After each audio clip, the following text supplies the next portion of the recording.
ESPN's doing a poll of players, executives, coaches to get like the top 10 players at each position, and Kittle's top 10, Debo's top 10, Jimmie Ward, not top 10. What do you think? Snubbed?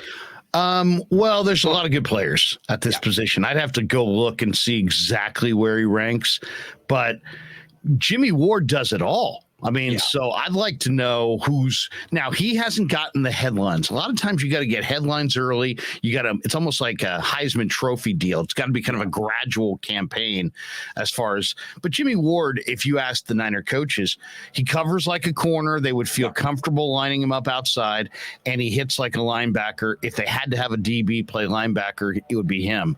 So if you can hit like a backer and cover like a corner, and you get good instincts. To me, Jimmie Ward is he's one of the NFL's underrated players.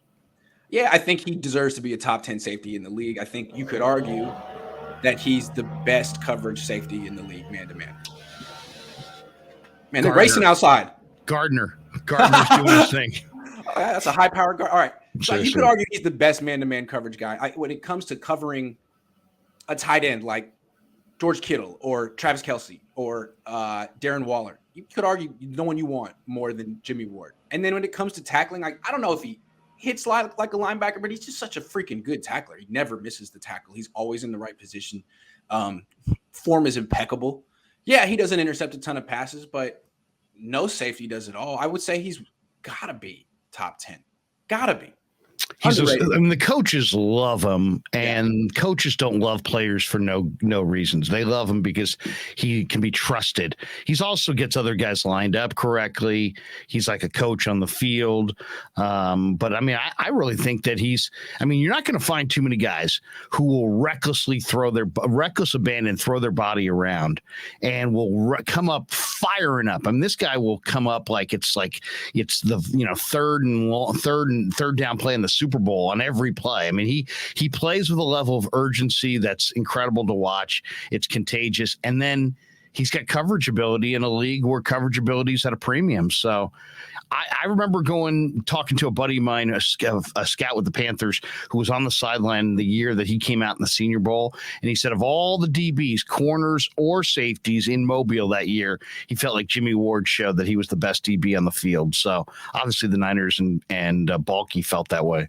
Well, I think what you could say about Ward is that he's one of only maybe 2 DBs in the league who could legitimately play every single position in the defensive backfield at a high level. Him and Jalen Ramsey. I mean, I think Ramsey could play safety and he could play in the slot. I think Ward could play in the slot and play outside in cornerback if you needed him to. And he can play both safety spots. I mean, how many other DBs could do all of those 5 things? Oh, and if you watch him down after down after down, you when you coach him up, you tell the players, hey, go walk to the line of scrimmage, thinking down and distance, especially in key third down situations. What's the down? What's the distance? You can tell Jimmie Ward is incredibly competitive. He's got that down and distance. You can tell by the angles he takes. He knows exactly on every play what he needs to protect, where the grass that needs to be protected is, you know what I mean? He understands down and distance and situational football, and that's invaluable. Also, for a DB who's pushing 30, if not already 30, he looks like he's always looked. He looks like he's 25 years old, at least today. He does. Of all the people that I saw on the field during the mini camp, I felt like he was the guy that if there had been a game on Sunday, he would have been ready to roll. And I would say only about 10% of the players would even be in that category. He looked like, mid-season form at minicamp.